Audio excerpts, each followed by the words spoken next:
여러분, 우리가 매일 쓰는 달러 있죠? 이게 사실은 정부가 아니라 극소수의 민간 은행가들이 만든 시스템에서 나온다는 거 알고 계셨나요? 오늘은 화폐전쟁이라는 책을 토대로 미국 금융 시스템의 심장, 바로 그 연방준비은행이 대체 어떻게 만들어졌고 그 뒤에는 또 어떤 어마어마한 비밀이 숨겨져 있는지 한번 제대로 파헤쳐 보겠습니다. 자, 그럼 바로 본론으로 들어가서요. 이 이름부터 한번 뜯어보죠. 이게 참 재밌습니다. 이 자료에 따르면 연방준비은행이라는 이름 자체가 사실은 대중을 속이기 위한 아주 고도의 기만술이라는 거예요. 왜냐?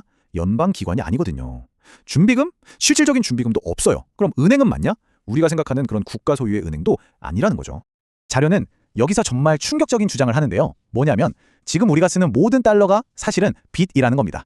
이게 무슨 말이냐면요. 정부가 미래의 국민들한테 거둘 세금, 즉 국채를 담보로 연준에 딱 주면요. 연준은 그걸 받고 돈을 찍어내는 구조예요. 결국 우리 미래 세금이 고스란히 민간은행의 이익으로 연결되는 말 그대로 국가의 빚을 돈으로 바꾸는 마법 같은 과정인 셈이죠. 아니 그러면 대체 어떻게 이렇게 막강한 권력을 가진 시스템이 탄생할 수 있었을까요? 그 시작을 거슬러 올라가 보면요. 1910년으로 갑니다. 세상에 절대 알려져서는 안 됐던 어느 외딴 섬에서의 비밀 회동이 바로 그 시작이었습니다. 바로 이 지켈섬이라는 곳에서 열린 회의였는데요. 이게 얼마나 비밀스러웠냐면 당대 최고의 은행가들이 모였는데도 불구하고 행여나 언론에 새어나갈까봐 서로의 성도 부르지 않고 가명으로 위장했다고 합니다. 정말 첩보 영화 같지 않나요? 지금 화면에 보이는 이 인물들이 바로 그 비밀 회동의 참석자들입니다. 록펠러와 모건 가문의 핵심 인물들이 다 모였죠. 이 사람들이 당시 미국 전체 부의 무려 4분의 1을 주무르고 있었다고 하니 정말 어마어마하죠. 사실상 미국 경제 전체가 이 몇몇 사람들의 손에 달려 있었다고 봐도 과언이 아니었던 겁니다. 그러니까 이 계획의 설계자였던 폴 워보그는 너무나 잘 알고 있었던 거예요. 당시 월가에 대한 대중의 불신이 하늘을 찔렀거든요. 그래서 대놓고 중앙은행이라고 하면 반발이 엄청날 테니 일부러 연방준비제도라는 이름을 붙인 겁니다. 마치 정부가 통제하고 우리 돈을 안전하게 지켜줄 것 같은 그런 느낌을 주려고 아주 신중하게 브랜딩을 한 거죠. 자, 이렇게 청사진은 만들어졌습니다. 그럼 이제 실행에 옮겨야겠죠? 이 계획을 실행한 건 바로 월스트리트를 실질적으로 지배하던 그야말로 보이지 않는 손이었습니다. 흔히 월가의 7인이라고 불렸던 아주 막강한 금융가 그룹이었죠. 이 표를 보시면 당시 권력 구도가 한눈에 들어옵니다. 크게 두 세력으로 나뉘어 있었는데요. 한쪽은 유럽 금융계의 거물, 로스차일드 가문의 자본을 등에 업은 JP 모건 그룹, 그리고 다른 한쪽은 미국의 석유와 철도를 장악했던 록펠러 그룹이었죠. 이 두 거대 세력이 보이지 않는 곳에서 미국 산업의 모든 혈맥을 꽉 쥐고 있었던 겁니다. 그래서 이들의 궁극적인 목표가 뭐였냐? 바로 이겁니다. 이건 무슨 창조적인 새로운 아이디어가 아니었어요. 이미 유럽, 특히 영국에서 성공적으로 작동하고 있던 모델, 즉 민간 중앙은행이 국가의 돈을 통제하는 그 시스템을 그대로 미국에 복제해서 가져오는 것. 그게 바로 이들의 목표였던 거죠. 그런데 말이죠. 아무리 좋은 계획이라도 이걸 법으로 통과시키려면 결국 대중의 지지가 필요하잖아요. 그들은 과연 어떻게 이걸 해냈을까요? 방법은 아주 간단하면서도 무서웠습니다. 바로 위기를 스스로 만들어내는 거였죠. 자료에서는 이 과정을 과학적 사육이라는 좀 섬뜩한 용어로 묘사하는데요. 한번 보세요. 먼저 시중에 돈을 막 풀어서 신용을 팽창시킵니다. 그럼 기업들은 돈 빌리기 쉬우니까 사업을 확장하고 경제가 좋아 보이는 양들을 살찌우는 거죠. 그러다 어느 순간 갑자기 대출을 회수하면서 돈줄을 꽉 쥐어버립니다. 그럼 어떻게 될까요? 공황이 터지고 기업들은 줄도산하겠죠. 그때 마치 구원자처럼 딱 나타나서 이런 위기를 막으려면 중앙은행이 필요합니다. 라고 외치는 겁니다. 1907년 금융공황이 바로 이 전략이 사용된 대표적인 사례로 꼽히고 있습니다.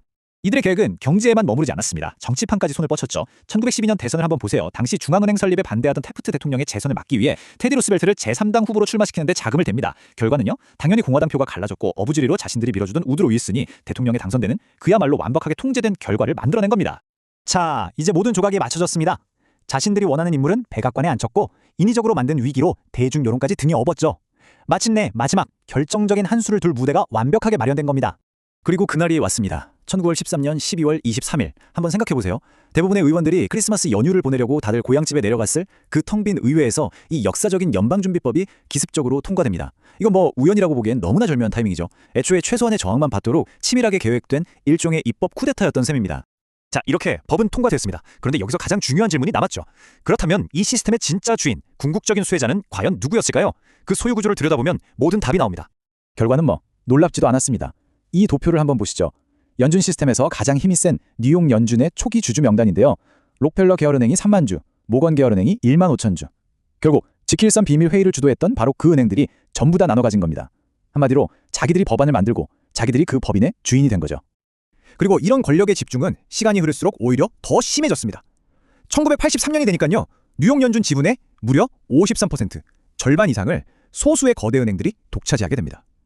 이제는 정말로 소수의 민간은행이 미국 경제 전체를 쥐고 흔들 수 있는 구조가 완전히 굳어진 거죠. 아이러니하게도 이 법안에 직접 서명했던 우드로 윌슨 대통령은 훗날 이렇게 고백하며 깊은 후회를 드러냈다고 합니다. 나는 가정 불행한 사람이다. 나는 무심코 내 나라를 망쳤다라고요. 한 나라의 대통령이 자신의 나라를 금융 지배체제에 넘겼다고 인정한 셈이죠. 당시 찰스 린드버그 하원 의원은 훨씬 더 직설적으로 비판했습니다.